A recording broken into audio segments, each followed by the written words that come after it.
आज AB news की team Ramakant Tiwari क्षितिज जी के साथ है, जो किसी पहचान के मोहताज नहीं हैं, जिन्होंने अभी हाल में ही महाराष्ट्र राज्य हिंदी साहित्य अकादमी की तरफ से अपने उत्कृष्ट लेखन के लिए पुरस्कार प्राप्त किया है। बांद्रा में तमाम गणमान्य लोगों की उपस्थिति के बीच में ये पुरस्कार दिया गया है। आज हम इनके व्यक्तिगत जीवन, लेखन के विषय में तथा अन्य कई पहलुओं पर इनके साथ में बातचीत करेंगे। आपको बता दें, जीवन संघर्ष नामक पुस्तक इन्होंने लिखी थी, जिसमें कहानियों का संग्रह है। आशुतोष राणा, अनूप जलोटा, चित्रा मुगदल और इस तरह की तमाम विभूतियों की उपस्थिति में इन्हें बांद्रा में पुरस्कार दिया गया। सबसे पहले तो क्षितिज जी, आपको बहुत बहुत बधाई है। दूसरा, सबसे पहला जो हमारा सवाल है एबी न्यूज़ का, जो सबसे पहला सवाल है, रमाकांत तिवारी क्षितिज, क्षितिज टाइटल लगाने का क्या मतलब हुआ? सबसे पहले तो मैं एबी न्यूज़ का शुक्रिया अदा करना चाहूँगा कि आप मुझ जैसे व्यक्ति पर भी ध्यान रखते हैं। और उसके पहले मैं महाराष्ट्र सरकार और महाराष्ट्र राज्य हिंदी साहित्य अकादमी, उसके कार्याध्यक्ष डॉक्टर सीता प्रसाद दुबे जी और उनके टीम जो उसके सदस्य हैं, साथ ही साथ मेरे जो कल्याण के मित्र हैं, शुभचिंतक हैं, और इसी के साथ अमेठी के जो मित्र हैं, शुभचिंतक हैं, उन सब का शुक्रिया अदा करना चाहूँगा कि उन सब के स्नेह और प्रेम के कारण ही मुझे यह पुरस्कार मिला है और उन्हीं सब की प्रेरणा से ये सब मैं लिखता हूँ। एक बार फिर से आपकी पूरी टीम का शुक्रिया करना चाहूँगा। और जहाँ तक क्षितिज का सवाल आपने किया कि क्षितिज नाम क्यों है, व्यक्तिगत आपने बात पूछी है, तो मैं ऐसा मानता हूँ कि जो सारा संसार है क्षितिज की तरह है। अब क्षितिज की तरह वो इस तरह है कि जहाँ धरती और आसमान आपस में एक दूसरे से मिलते हुए दिखते हैं, उसी को हम क्षितिज कहते हैं। सच्चाई ये है कि हम कहते हैं कि जो आँखों से दिखे सच होता है, लेकिन क्षितिज सच नहीं होता, दिखता है लेकिन होता नहीं है। और क्षितिज की एक खासियत और है कि हर व्यक्ति का अपना अपना क्षितिज है। जैसे हम लोग इस समय कल्याण में बैठे हैं तो हमारा क्षितिज यहीं आसपास है, कोई अमेरिका लंदन में है तो उसका क्षितिज वहाँ है। और क्षितिज के जितना करीब जाए क्षितिज उतना दूर हो जाता है। जीवन भी कुछ इसी तरह है, जो हमें मिलता है हमें लगता है कि ये मिल जाए तो हमारा जीवन पूरा हो जाएगा, ज़रूरतें पूरी हो जाएंगी। जब वो पूरी हो जाती हैं तो फिर लगता है कि थोड़ी दूरी फिर से हो गई। तो क्षितिज इसी तरह है। तो मुझे लगता है जीवन जो है मनुष्य का क्षितिज की तरह है, तो इसलिए मैंने अपना उपनाम जो है क्षितिज रखा है और उसको जीने की कोशिश कर रहा हूँ नहीं, फिर भी होने की कोशिश कर रहा हूँ। जी जी, हाँ जी, कि जहाँ पे रहें उसी के हिसाब से अपने को ढालें, उसी के हिसाब से ढालें। और सच्चाई ये है कि जैसे हम, चूँकि मैं थोड़ा अध्यात्म में रुचि रखता हूँ, तो सच्चाई तो ये है कि संसार में ईश्वर के सिवा और कुछ है नहीं, हम सब भी उसके स्वरूप ही हैं। तो हम हैं नहीं, फिर भी मान लेते हैं कि आप मिश्रा जी हैं, मैं क्षितिज हूँ, रमाकांत हूँ। असलियत में हम ये हैं नहीं, ये हमारा शरीर है जिसका नाम है, उसका नाम ये रमाकांत क्षितिज इस शरीर का नाम है। मैं जो हूँ वो रमाकांत नहीं, ये आप मिश्रा जी, हजारों लाखों मिश्रा हैं देश में, तो आप कुछ और हैं। तो इस तरह से क्षितिज जो है वो सब में है और सबका है, और सबका होकर भी किसी का नहीं है। तो ईश्वर भी सब में है, सबका है, और वो तभी होगा जब उसे फील आप कर सकते हैं। क्षितिज जैसे आंखों से दिख रहा है, उसे आप महसूस करें, छू नहीं सकते, पकड़ नहीं सकते। और नज़दीक जाएंगे पहाड़ के पीछे क्षितिज दिख रहा है, लेकिन जाएंगे तो दूर हो जाएगा। लेकिन जब उस पहाड़ को अपने भीतर महसूस कर लेंगे, जिन आँखों से देख रहे हैं, वो जो चित्र बन रहा है आँखों में बन रहा है पहाड़ का। जैसे इस समय मैं आपको देख रहा हूँ, आप मुझे देख रहे हैं, तो मेरे आँख में इस पटल पर ये चित्र निर्मित हो रहा है जो मैं देख रहा हूँ। तो ऐसे ही क्षितिज को हम आँखों से देखते हैं लेकिन होता नहीं है। तो जीवन कुछ कुछ इसी तरह है, तो इसलिए क्षितिज नाम रखा कि ये ईश्वर का भी एक तरह से परिचायक है, उस नाम का भी।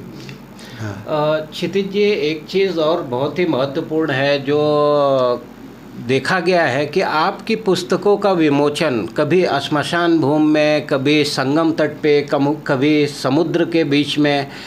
अभी जिस पुस्तक के लिए आपको पुरस्कार मिला है उसका विमोचन आपने श्मशान भूमि में किया। क्या है इसके पीछे, क्या उद्देश्य था? ऐसा है कि अलग अलग जो विमोचन हो जाते हैं, पहली बात तो मैं स्पष्ट करना चाहूँगा जो लोग भी इस वीडियो को देखेंगे या देख रहे हैं, कि मैं ऐसा समझता हूँ कि संसार में कोई करता नहीं है, सारा जो करने वाला है वो ईश्वरी है, आप उसे किसी भी रूप में माने। तो मैं करता हूँ, पहली बात तो ये, मैं इस बात को नहीं कहता कि मैं करता हूँ, मुझसे कोई करवाता है, वो कोई ईश्वर ही है, मैं उन्हें कान्हा रूप में मानता हूँ। तो चूँकि जो ये किताब है इसमें 10 कहानियाँ हैं और ये कहानियाँ ज़्यादातर मुंबई आसपास के जो चरित्र हैं उनसे जुड़ी हैं, कुछ कहानियाँ गांव से जुड़ी हैं। जो शीर्षक था जीवन संघर्ष, तो मन में आया कि स्थूल शरीर जो हमारा है, फिजिकल जो बॉडी है, इसका अंत कहाँ होता है? तो उत्तर मिला कि शमशान भूमि में होता है। तो मेरे दिमाग में आया कि जब जीवन का जो संघर्ष है स्थूल शरीर का शमशान भूमि में होता है तो वहाँ क्यों ना किया जाए।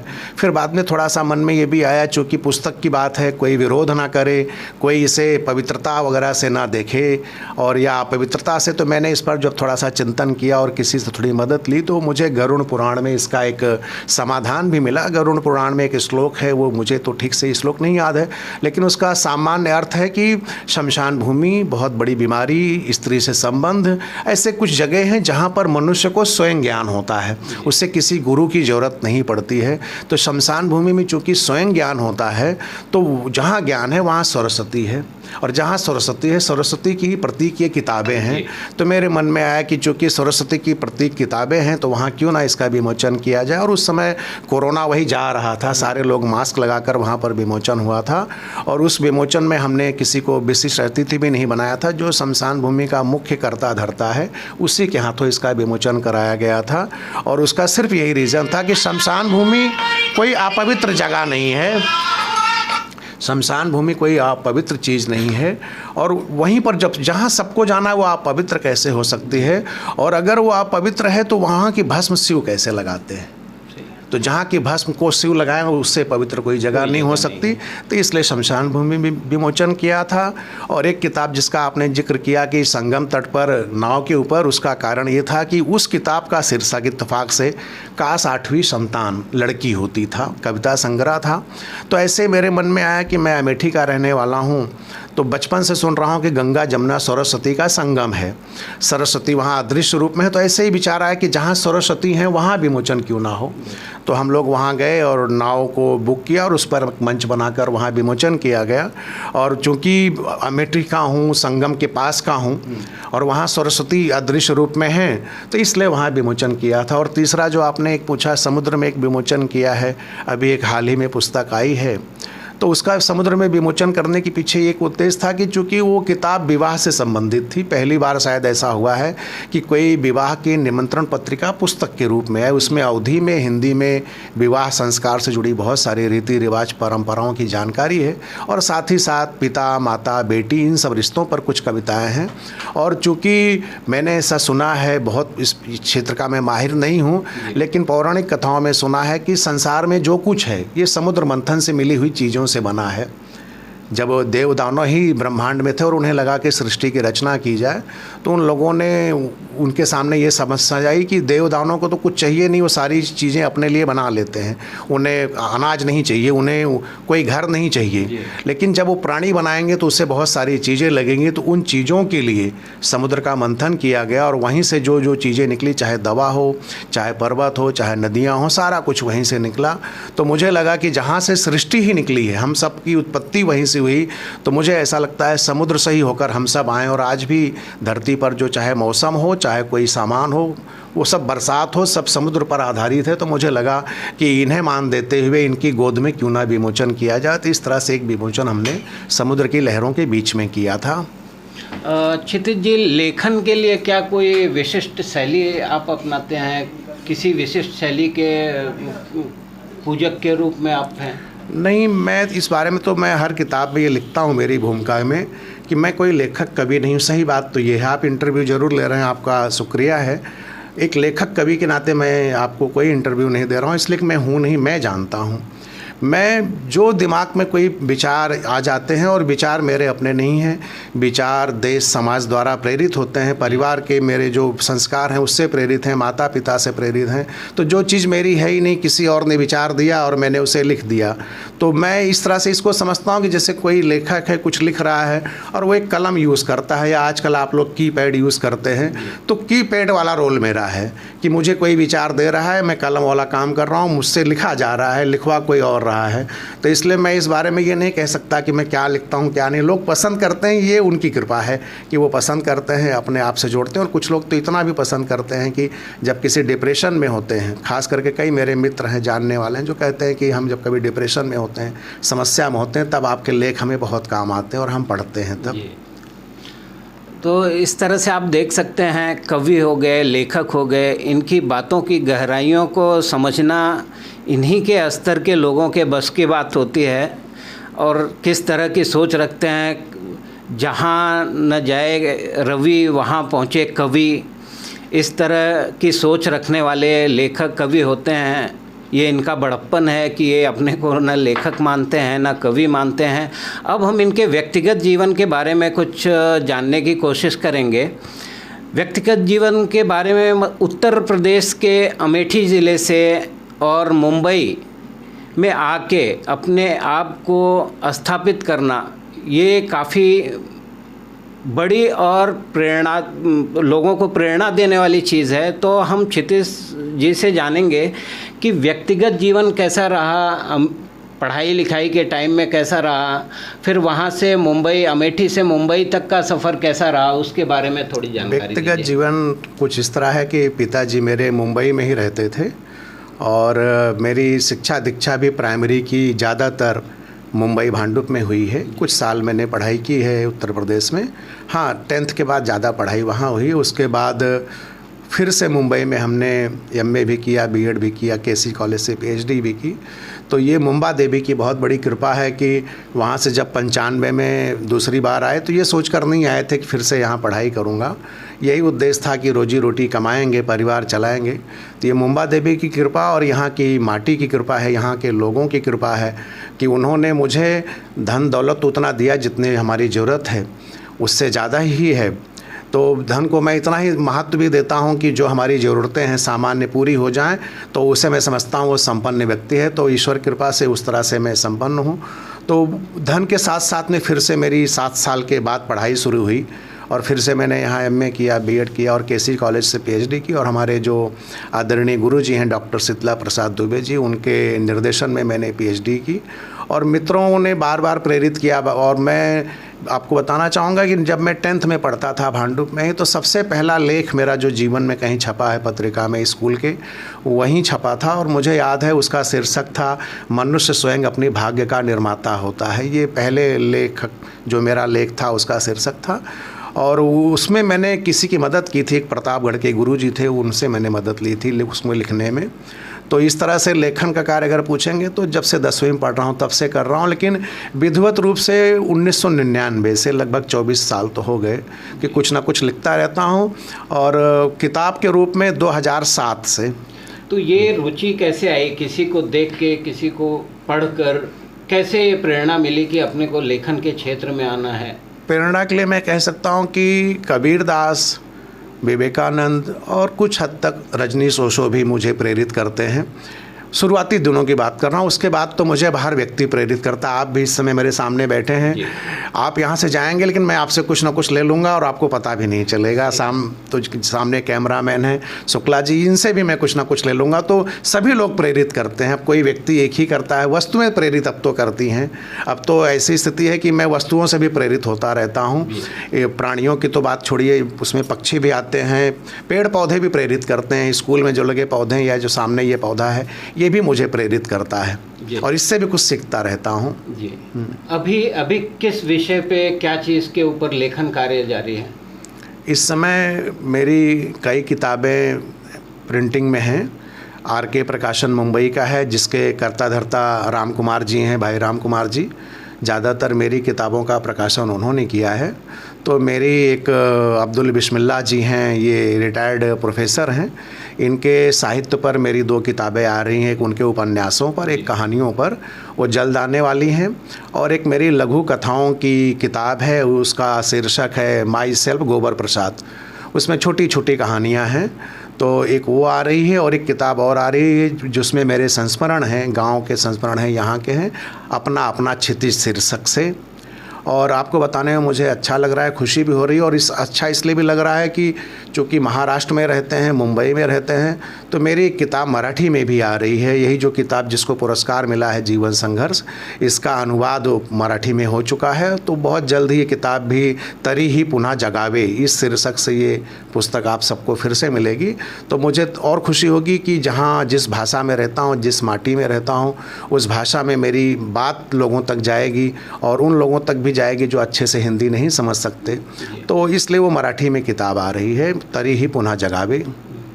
सर, अभी आपने बोला माई सेल्फ गोबर प्रसाद, तो ये गोबर प्रसाद का क्या मतलब हुआ और इस तरह का टाइटल रखने का क्या उद्देश्य? गोबर, देखिए ऐसे कहने में गोबर से मतलब होता है कि जानवर का जो मलमूत्र है उससे हम गोबर समझते हैं, विष्ठा। लेकिन गोबर की खासियत है कि वो किसान बताएंगे ज़्यादा हमसे, आपसे, हम लोग किसान परिवार से जुड़े हैं। गोबर ऊर्जा का स्रोत है। जहाँ गोबर डाल लिया जाता है, और पहले के ज़माने में गोबर से जो खेती होती थी उससे जो हम अनाज खाते थे, जिसको आज ऑर्गेनिक कहते हैं, और वो आज के अनाज से 4 से 5 गुना ज़्यादा महंगा बिक रहा है।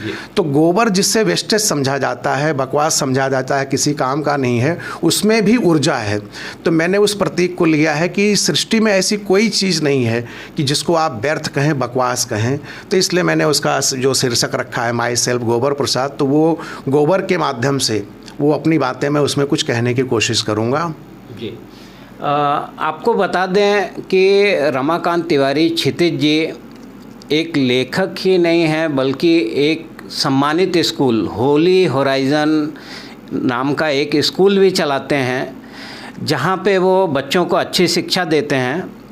हम क्षितिज जी से ये जानने की कोशिश करेंगे कि एक लेखक बहुत ही गहराई में सोचता है और बच्चों के प्रति भी उनकी गहराई जो है वो परिलक्षित होनी चाहिए। तो क्या कुछ नया है क्षितिज जी ऐसा जो बच्चों के अंदर आप डाल रहे हैं आपके? यहाँ मैं फिर से एक बात कहना चाहूँगा कि अब चूँकि ग्रामर में ऐसे कोई शब्द नहीं कि मैं कहूँ कि मैं नहीं कर रहा हूँ, तो कहने में मुझे कहना पड़ रहा है कि मैं ऐसा करता हूँ, लेकिन जबकि मैं जानता हूँ ईश्वर ही करता है। लेकिन अब चूँकि व्याकरण में शब्द नहीं, तो जब भी मैं कहूँ तो आप यही समझिए कि मैं ईश्वर की ही बात कर रहा हूँ। तो ये पिताजी का संस्कार है, श्री भगवान तिवारी जी, माता भानुमती तिवारी जी का, कि उनके नाम पर हमने एक ट्रस्ट बनाया है और उसी के द्वारा ये स्कूल संचालित होता है। जैसे लोग स्कूल चलाते हैं, बहुत सारे स्कूल हैं, बहुत अच्छा काम कर रहे हैं, लेकिन ज़्यादातर लोग इंजीनियर बना रहे हैं, डॉक्टर बना रहे हैं, साइंटिस्ट बना रहे हैं। मेरी कोशिश ये है कि हम अच्छा इंसान बनाएं, हम अच्छा इंसान बना सकें। तो इस दिशा में अच्छा इंसान बनाने के लिए ज़रूरी है कि व्यक्ति की संवेदना जिंदा रहे, उसका जो हृदय की कोमलता बनी रहे। तो स्कूल में ऐसे बहुत सारे आयोजन करते हैं जिससे बच्चों में अपने माता पिता के प्रति, अपने दादा दादी के प्रति, देश के प्रति, समाज के प्रति, अपनी भाषा के प्रति उनको मान बना रहे। इसके संदर्भ में हम क्या करते हैं, पिछले जब से विद्यालय शुरू हुआ है, हम हर साल माता पिता का पूजन दिवस मनाते हैं और उस दिन बच्चे अपने माता पिता का पूजन करते हैं। पूजन से मेरा अभिप्राय ये नहीं कि माता पिता को देवता बना देना, और देवता बन भी नहीं सकते। देवता देवता है, मनुष्य मनुष्य है। लेकिन अगर ये भाव वो रखेंगे कि माता पिता देवता जैसे हैं, तो कम से कम इंसान जैसा व्यवहार तो उसके साथ करेंगे। इसी तरह स्कूल में जब से विद्यालय शुरू है 24 कार्यक्रम अभी तक हम कर चुके हैं। दादा दादी सम्मान समारोह, उसमें हम स्कूल में दादा दादी को बुलाते हैं और उनको 4-5 घंटे का कार्यक्रम होता है। उनको खेल खिलाते हैं, उनकी अंताक्षरी कराते हैं और बहुत सारे फ़नी गेम कराते हैं कि 4-5 घंटे कम से कम वो प्रसन्न रहें, उन्हें कुछ उपहार देने की कोशिश करते हैं। और इसके पीछे भी यही उद्देश्य होता है कि जब हम बच्चों से कहते हैं कि माता पिता की सेवा करो, दादा दादी की सेवा करो, तो सिर्फ कहें ना, करके दिखाएं। तो जब कर दिखाते हैं तो उसका असर उनके परिवार पर पड़ता है कि आज दादाजी स्कूल गए, क्यों गए, आज उनका सम्मान है। तो कम से कम इस घर में भी वैसा वातावरण बनेगा। इसके साथ साथ हम एक कार्यक्रम और करते हैं स्कूल में। कार्यक्रम तो बहुत करते हैं, सबका शायद उल्लेख मैं न कर पाऊँ, नशा मुक्ति का। तो उसमें हम 2 तरीके से करते हैं। एक तो ये है कि हम छोटे बच्चों को शपथ दिलाते हैं कि हम जीवन में नशा नहीं करेंगे, और उसके पहले हम थोड़ा सा उसको धार्मिक वातावरण बनाते हैं, यज्ञ करते हैं और यज्ञ का हवन कुंड जो होता है उसको ऊपर हाथ रखवा कर कराते हैं ताकि इनके ऊपर दबाव बना रहे कि जीवन में नशा से बचें। दूसरा, उसके लिए एक प्रयोग और हमने किया है, यहाँ भी करता हूँ, गाँव में भी, कि हमारे यहाँ जो भी बच्चे पढ़ते हैं, अगर अपने घर में किसी माता पिता, दादा दादी, नाना नानी का तंबाकू का नशा छुड़ाते हैं, बीड़ी का, तो 1000 रुपया हम उनको पुरस्कार देते हैं। 3 महीने बाद शराब का अगर छुड़ाएंगे तो 5000 रुपया देते हैं। अभी तक फ़िलहाल शराब के लिए कोई पुरस्कार नहीं ले गया, लेकिन बीड़ी तंबाकू कई बच्चों ने छुड़ाया है। और ये कार्यक्रम हम यूपी अमेठी में भी करते हैं और वहाँ भी कुछ बच्चों ने इनाम लिया है। इस तरह से ये कार्यक्रम करते हैं। और एक और अच्छा आयोजन होता है विद्यालय में, सामूहिक दीपोत्सव। ये भी 2004 से हो रहा है, जबकि भी पिछले कुछ सालों से ही दीपोत्सव ज़्यादा चर्चा में आया है देश में, लेकिन अपने विद्यालय में 2004 से दीपोत्सव का भी कार्यक्रम होता है। सारे बच्चे, सारे उनके माता पिता, उनके दादा दादी, हर धर्म, हर जाति, हर समाज के लोग दीपोत्सव में भाग लेते हैं। तो इस तरह से छोटे छोटे बहुत सारे ऐसे प्रयास करते हैं कि बच्चों के अंदर इंसानियत जिंदा रहे, अपने माता पिता के प्रति उनकी संवेदना जिंदा रहे, और उनके माता पिता भी अपने बच्चों को मशीन ना बनाकर, मशीन ना बनते देखकर एक अच्छा इंसान बनते देखे। तो ये होली होराइजन स्कूल की कोशिश ही है। और हमारी 3 जो सुबह बच्चे प्रार्थना करते हैं, अब आपको बताने में अच्छा लगेगा मुझे कि हम अपने विद्यालयों में मौन प्रार्थना कराते हैं। अक्सर लोगों को लगता है प्रार्थना यानी शब्दों की ज़रूरत है, लेकिन चूंकि मैं थोड़ा सा ईश्वर की कृपा है तो समझ में आया है कि मौन में जो प्रार्थना है वो शब्दों में भी नहीं है। तो हम विद्यालय में हर दिन 2 मिनट की बच्चों से मौन प्रार्थना कराते हैं। और 3 वाक्य हमारे स्कूल के हैं। पहला वाक्य है, सबका सबसे रिश्ता है। उसके माध्यम से हम ये बताना चाहते हैं कि सृष्टि ईश्वर की बनाई है, तो सब एक दूसरे के रिश्तेदार हैं, तो सबका सबसे रिश्ता है। दूसरा हमारा वाक्य है, आओ मिलकर चलें। उसको इसलिए मैं ये बच्चों को प्रार्थना में ये सुबह कहा जाता है, उनसे सभी बच्चे कहते हैं। बहुत सारे लोग आज साइंस के ज़माने में, मोबाइल के ज़माने में एकांकी हो गए, अकेले रहते हैं, और रहते अकेले स्वयं हैं, लेकिन शिकायत करते हैं कि मेरा कोई साथ नहीं देता। तो इसलिए हम बच्चों से कहते हैं कि सबसे कहो आओ मिल के चलें। और तीसरा एक वाक्य हमारा है, बुलाते रहेंगे हमेशा तुम्हें। वो वाक्य इस तरह से है कि कहने में तो साधारण लगता है कि आपको हम फिर से बुला लें। सच्चाई है कि परमात्मा, प्रकृति हमसे कह रहा है कि हम फिर से तुम्हें बुलाएंगे। जैसे भी 2 साल पहले कोरोना आया था, लगा दुनिया समाप्त हो जाएगी, वैक्सीन आई ठीक है, लेकिन ये जो वैक्सीन भी आई है ये भी परमात्मा की कृपा से आई है। किसी साइंटिस्ट के दिमाग में वो बात आई, वो सोच आई, तो उसी से वैक्सीन बनी। तो हमें बचाने वाले भी वही हैं। तो इस तरह से वो हमसे कह रहे हैं कि हम आपको हमेशा बुलाते रहेंगे। जैसे हम कभी सड़क पर चल रहे होते हैं, आप भी चलते हैं, पीछे से अचानक कोई गाड़ी आती है और हमारे पीछे आँख नहीं है, लेकिन हमें आभास होता है पीछे कुछ होने वाला है और हम सतर्क हो जाते हैं। यही है वो हमें जो बुला रहा है कि बुलाते रहेंगे हमेशा तुम्हें। तो ये 3 वाक्य हम बच्चों से कराते हैं कि ईश्वर उनके साथ है, उसके साथ वो जुड़े रहें। इस तरह से आपने देखा कि किस तरह से बच्चों को एक जो सही मानव होता है उस तरह के मानव बनाने का, व्यक्तिगत विकास के लिए कितनी गहराई के साथ एक सोच रखते हैं। एक चीज़ और जानना चाहूँगा सर कि अभी आपने भाषा का उल्लेख किया, तो अपनी भाषा में बोलने का, अपनी भाषा में बातचीत करने का ये क्या महत्व है? और आजकल भोजपुरी भाषा और अवधी भाषा, इसमें लोग ज़्यादा भिन्नता नहीं कर पाते हैं और सब भोजपुरी ही बोलते हैं। तो अवधी और भोजपुरी में क्या अंतर है? जहाँ तक मेरी जानकारी, भोजपुरी तो 4-6 ज़िले में बोली जाने वाली भाषा है। पूरे बिहार में भी भोजपुरी नहीं बोली जाती है, कई भाषाएं वहाँ बोली जाती हैं। जहाँ से हम लोग ताल्लुक़ रखते हैं, मैं अमेठी से हूँ, सुल्तानपुर से, तो अवध है जहाँ प्रभु राम जी का जन्म हुआ है जिस क्षेत्र में, और उसमें बहुत बड़ी एक रचना है रामचरितमानस, जिसकी चर्चा पूरी दुनिया में है। और शायद सबसे ज़्यादा PhD साहित्य पे अगर कहीं किया गया है तो रामचरितमानस पर है, शोध किया गया है। अवधी को मैं इस तरह से लेता हूँ, अवधी नहीं, जिसकी भी जो मातृभाषा है। जैसे पहले मुझे भी नहीं पता था, मुझसे कोई पूछता था आपकी मातृभाषा, तो मैं हिंदी बताता था, लेकिन पिछले कुछ सालों से अब मैं अवधी कहता हूँ, इसलिए कि मेरी माँ आज भी मुझसे अवधी में बात करती है। मेरे उनके बीच जो संवाद होता है वो अवधी में होता है। तो वो अवधी बोलती, हिंदी बोलती नहीं, तो मैं कैसे कहूँ कि मेरी मातृभाषा हिंदी है। ऑफिशियल ठीक है, सरकारी सिस्टम है, उसमें मैं हिंदी लिख दूंगा, लेकिन मुझे पता है कि मेरी मातृभाषा अवधी है। और अवधी को मैं इसलिए महत्व देता हूँ कि जैसे कोई पेड़ है, कितना भी बड़ा हो जाए, उसकी टहनियाँ दूर दूर तक चली जाएं, उसमें अच्छे फल लगे, वो फल अमेरिका चले जाएं, विदेश में बिकें, लेकिन जड़ें तो उसकी नीचे ही कहीं होंगी ना, जहाँ से वो ऊर्जा ले रहा है। तो जो हमारी मातृभाषा है हमारी जड़ों की तरह है, उस जड़ों से हम अलग भी नहीं हो सकते। और जड़ों से अलग होने का मतलब है हम कलमी हो जाएंगे। और कलमी और जो नेचुरल जो जड़ है उसमें एक फ़र्क होता है। आप चूँकि उस क्षेत्र से हैं, किसान परिवार से आप भी होंगे, जो कलमी पेड़ होते हैं वो फिर से नया पेड़ को जन्म नहीं दे सकते। अच्छे फल लगते हैं उसमें, लेकिन जो बीजू पेड़ है उसके में जब नया फल आता है तो उसके बीज से नया पेड़ बनता है, लेकिन जो कलमी है उससे नया पेड़ नहीं बनता। तो अवधी हो या मराठी हो, जिसकी जो मातृभाषा है वो उसकी जड़ है, वो नई चीज़ों को जन्म देगी। और दूसरी सबसे बड़ी बात कि जो अपनी भाषा में हम कोई चीज़ आपको प्रकट कर देंगे, जैसे मेरी माँ जो चीज़ें अपनी भाषा में मुझसे कह सकती है वो हिंदी में नहीं कह सकती। एक छोटा सा उदाहरण देना चाहूँगा, समय थोड़ा लगेगा लेकिन उदाहरण देना चाहूँगा, अभी याद आ गया। अभी कुछ साल पहले मैं कह रहा हूँ, तो जब भी मैं कहूँ, जो भी मुझे देख रहे हैं ये हमेशा ध्यान रखें कि मैं ईश्वर की ही बात कर रहा हूँ। माता पिताजी का विवाह हुआ जी। ऐसे ही पिताजी बहुत बीमार थे, तो मन में आया ऐसे कुछ करें कि पिताजी थोड़ा ठीक ठाक लगे इन्हें। तो हमने माता पिताजी का पुनर्विवाह कराया, सारी रीति रिवाज परंपराएं। तो एक दिन हल्दी का कार्यक्रम था और शाम को 10 साढ़े 10 बजे, ठंडी का महीना था। तो कार्यक्रम खत्म होने के बाद माता जी के पास मैं गया और मैंने कहा कि अवधी में उनसे कहा कि कोनो तकलीफ तो ना, सब ठीक बा। तो थोड़ी देर वो शांत रही, फिर उन्होंने अवधी में एक बात कही। उन्होंने कहा, जौने साल तू पेटे में रहा वह साल हमें बहुत तकलीफ रही, लेकिन आज हमारे सब कर्जा से तू मुक्त हो गया। उनका ये जो कहना था ये अवधी में ही वो कह सकती थी, और ये जो समझ मुझे आई ये अवधी में ही आ सकती थी। और जब उन्होंने ये कहा तो मैं 5-10 मिनट एकदम शॉक्ड रह गया, कुछ कोई शब्द नहीं, सारे रोएं खड़े हो गए और आंखों में आंसू आ गए और मैं वहाँ से चला गया। तो एक माँ अपनी संवेदना जो थी और जो उन्होंने कहा वो मेरे लिए, जैसे भी आपने कहा अभी, ये भी मैं आपसे शेयर करना चाहूँगा कि ये जो हिंदी साहित्य अकादमी का पुरस्कार मिला है बहुत बड़ा पुरस्कार है, लेकिन उस दिन जो मेरी माँ ने कहा कि तो आप मेरे कर्ज से मुक्त हो गए, उससे बड़ा पुरस्कार संसार में मुझे कोई नहीं दे सकता। और ये मैं जानता हूँ कि मैं मुक्त नहीं हुआ हूँ, माता के कर्ज से संसार में कोई नहीं मुक्त हो सकता, लेकिन उनका वो जो भाव था अभी तक का या जीवन पर्यंत, जब भी मेरा जीवन, मुझे लगता है उससे बड़ा पुरस्कार, आपने कुछ देर पहले पूछा भी कि और भी कोई पुरस्कार, तो उससे बड़ा पुरस्कार अब मिल नहीं सकता, मैं जानता हूँ।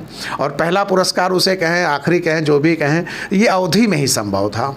तो इसलिए हर व्यक्ति के लिए उसकी जो माँ भाषा बोलती है उस भाषा को कभी न छोड़े वो। हाँ, अवधि की बात नहीं कर रहा हूँ क्योंकि मैं मुंबई में रहता हूँ, यहाँ बहुत भाषा के लोग हैं, हर कोई अपनी माँ की भाषा का ख्याल रखें जी। सर, एक चीज़ मैं देख रहा हूँ आपके टेबल पे, राजनीति की चर्चा बिल्कुल नहीं। मैं चाहूँगा हमारे मित्र ये दिखाएं, राजनीति की चर्चा बिल्कुल नहीं, और उसके बगल में ही लिखा हुआ है कि व्यक्तिगत चर्चा बिल्कुल नहीं। तो सर इसका क्या मतलब हुआ? इसका ऐसे है मिश्रा जी कि राजनीति बहुत अच्छी चीज़ है, राजनीति से ही देश समाज संचालित होता है, लेकिन मेरा जो व्यक्तिगत अनुभव है, राजनीति हर व्यक्ति को नहीं करनी चाहिए जी। और इसलिए नहीं करनी चाहिए कि जैसे मैं शिक्षक हूँ तो मैं एक अच्छा शिक्षक बनने की कोशिश करूँ, कोई डॉक्टर है तो अच्छा डॉक्टर बनने की कोशिश करूँ, कोई खिलाड़ी अच्छा खिलाड़ी बने। राजनीति एक ऐसी जगह कि यहाँ हर व्यक्ति जाकर कुछ ना कुछ करना चाहता है, खिचड़ी बना दिया है इसे। मैं स्वयं को उसके लायक बिल्कुल नहीं पाता, बिल्कुल, मतलब किसी पर्सन में मैं जीरो भी नहीं कह सकता। तो और इसका एक अनुभव आपसे बताना चाहूँगा कि अभी पिछले साल हमने बच्चों में राजनीति को लेकर जागरूकता के लिए, चुनाव को लेकर खास करके जागरूकता एक कार्यक्रम हमने किया और बच्चों के चुनाव कराए, और चुनाव में शिक्षा मंत्री और गृह मंत्री ऐसे पद हमने दिए। और जब चुनाव शुरू हुआ तो शुरुआत में बच्चे क्लास के लिए वोट मांग रहे थे अपने अपने। चुनाव जब 4-5 दिन रह गया नहीं तो फिर अपने लिए मांगने लगे। नहीं, पहले सबसे पहले तो वो अपने 2-3 क्लास के लिए वोट मांग रहे थे, जो दूसरे क्लास में बच्चा था उसके लिए भी वोट मांग रहे थे। जब 2-3 दिन रह गया तो अपने क्लास के लिए मांगने लगे। और एक दिन मैंने उनको रैली का मौका दिया कि स्कूल में रैली कर सकते हैं। तो रैली में हालत ये हुई कि 10-15 मिनट में एकदम मारपीट होने की संभावना बन गई। मतलब असली राजनीति एकदम, ये बच्चों में मैंने देखा उसका असर। मैं राजनीति को बुरा कह ही नहीं सकता, उसी से संसार चल रहा है, मुझे अधिकार भी नहीं है, लेकिन उसका जो मैंने एक प्रयोग किया था वो बता रहा हूँ कि जब राजनीति की बात आई तो बच्चे आपस में लड़ने को तैयार हो गए और हमने वो रैली का कार्यक्रम रद्द करना पड़ा, चुनाव किसी तरह हो गया। तो ये मुझे जो बच्चों के थ्रू अनुभव मिला है कि ये बांटने का काम करती है ज़्यादा, जोड़ने से ज़्यादा। और चूँकि विद्यालय है, यहाँ सिर्फ जोड़ने का काम है। कोई पेरेंट्स आते हैं, कभी कभी किसी से व्यक्तिगत संबंध भी हैं तो वो राजनीति की चर्चा करते हैं, और उनसे ज़्यादा मैं अपने ऊपर भी ये कोशिश करता हूँ कि मैं इस पचड़े में ना पड़ूँ। ये मेरे लिए ठीक नहीं, बहुत अच्छी चीज़ है, पवित्र जगह है राजनीति, उसी से देश समाज पूरी दुनिया चल रही, लेकिन मैं उस लायक नहीं हूँ। तो मैं जिस लायक नहीं हूँ वहाँ अनाधिकृत रूप से जाकर कुछ ना करूँ। और विद्यालय में भी जो आए वो भी यहाँ शिक्षा की बात करे, उसके बच्चे की बात करे और अपनी बात करे, इससे बच्चे रहे। तो इसलिए हमने लिख दिया है कि राजनीति की चर्चा बिल्कुल नहीं, और वो उससे ज़्यादा मैंने अपने लिए लिखा है कि मैं गलती से किसी से इस विषय पर ज़्यादा चर्चा ना करूँ। जी, एक और चीज़ एकदम संक्षेप में आपसे पूछना चाहूँगा। नए लेखक हैं, नए लेखक जो आने वाले लेखक हैं, आप जैसे लोगों से उनको काफ़ी प्रेरणा मिलती है, तो क्या उनकी अहर्ताएँ होनी चाहिए, क्या उनको मुख्य रूप से अपनाना चाहिए? एक मिनट भैया। जी, देखिए, ऐसा है कि शुरुआत में ही मैंने कहा कि मैं स्वयं लेखक कभी नहीं हूँ, मैं जानता हूँ। अभी भी मैं जब हिंदी लिखता हूँ तो उसमें मात्रा वगैरह की गलतियाँ होती हैं, मैं अच्छी तरह जानता हूँ। तो मैं तो इस लायक नहीं हूँ कि मैं बताऊँ कि लेखक कवि को क्या होना चाहिए। लेकिन एक चीज़ ज़रूर कहना चाहूँगा कि आपको दुनिया में जो भी होना है, आप प्रेमपूर्ण बनिए, अपनी माँ को प्यार करिए, छोटे हैं तो बहनों को प्यार करिए, भाइयों को करिए, पत्नी को करिए, प्रेमिका से करिए, किसी से भी प्रेम करिए। जब आप प्रेम पूर्ण रहेंगे तो कोई भी रचना कर सकते हैं। रचना के लिए एक ही चीज़ मुझे लगता है ज़रूरी है कि आप प्रेम पूर्ण रहें। ईर्ष्या में, द्वेष में आप विध्वंस करेंगे, तोड़ फोड़ करेंगे, आप रचना नहीं कर सकते। जो बना है उसे तोड़ेंगे। तो लेखक कभी क्या करना चाहिए, मैं उसका अधिकारी नहीं हूँ कि मैं कहूँ ना, मैं जानता हूँ। जानता तो मैं पहले खुद ही करता, लेकिन इतना ज़रूर कहूँगा कि कुछ भी रचना करना है, सबसे बड़ी रचना करने वाली सृष्टि में माँ है। वो कुछ नहीं करती, कोई विधि नहीं अपनाती, सिर्फ प्रेम करती है।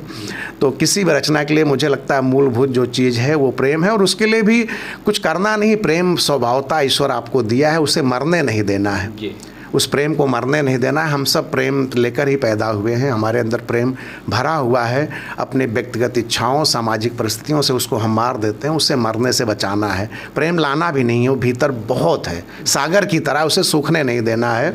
तो मैं इतना ही कहना चाहूँगा कि लेखक कवि बनने के लिए क्या करना चाहिए मुझे नहीं पता, होगा तो मैं खुद ही करूँगा, लेकिन इतना जानता हूँ कि प्रेम पूर्ण बने रहें तो कोई भी रचना हो सकती है। बहुत बहुत धन्यवाद क्षितिज जी, आपका हमारे साथ ऐसे विद्वजनों के साथ में हमको भी इंटरव्यू करना बहुत अच्छा होता है, और हमारी टीम भी आप जैसे लोगों के साथ में मिलके काफ़ी कुछ सीखती है। हम चाहेंगे कि आपके आने वाले लेखन, आपके जो लेखन आने वाले हैं वो और अच्छे पुरस्कार प्राप्त करें। बहुत बहुत धन्यवाद।